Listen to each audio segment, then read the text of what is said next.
आता एक मोठी बातमी। बंगळुरूतील एका फ्लॅटमध्ये महाराष्ट्रातील 32 वर्षीय तरुणीचा मृतदेह सुटकेसमध्ये आढळल्याने एकच खळबळ उडाली आहे। पत्नीची हत्या करत पतीने मृतदेह चक्क सुटकेसमध्ये ठेवल्याचा धक्कादायक प्रकार समोर आलाय।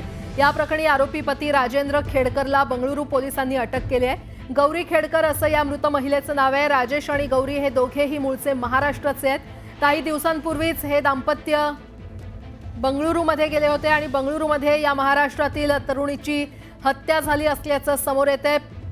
पतीनेच आपल्या पत्नीची हत्या केली आणि तिचा मृतदेह सुटकेसमध्ये भरून ठेवला।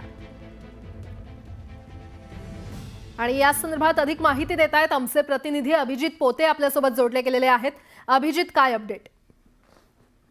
नक्कीच प्राजक्ता, आपण पाहतोय की महाराष्ट्रातले एक कपल गेल्या 2 ते 3 महिन्यापूर्वी जे आहे ते बेंगलोरमध्ये शिफ्ट झालं होतं आणि याच कपल मध्ये काही खरं तर वाद झाल्याची माहिती जी आहे ती आपल्याला मिळाली आणि याच वादातून पतीकडून जी आहे ती पत्नीची हत्या करण्यात आलेली आहे। बेंगलोर मध्ये हा सगळा प्रकार घडलाय। 32 वर्षीय ती तरुणी आहे आणि तिची हत्या करत पतीने तिच्या मृतदेहाचे तुकडे केले आणि नंतर तो मृतदेह जो आहे तो सुटकेसमध्ये ठेवला आणि ती सुटकेस त्यांच्या राहत्या घराच्या बाथरूम मध्ये जी आहे ती ठेवली। नेमकं हा वाद काय होता किंवा या मृत्यूमागचं कारण काय किंवा हत्येमागचं कारण काय हे समोर आलेलं नाहीये, पण 32 वर्षाची ही तरुणी आहे आणि जो आरोपी पती आहे त्याला पुण्यातून जे आहे ते अटक केलेली आहे। राजेंद्र खेडकर असं या आरोपी पतीचे नाव आहे। पत्नीची हत्या केल्यानंतर तो महाराष्ट्रात आला।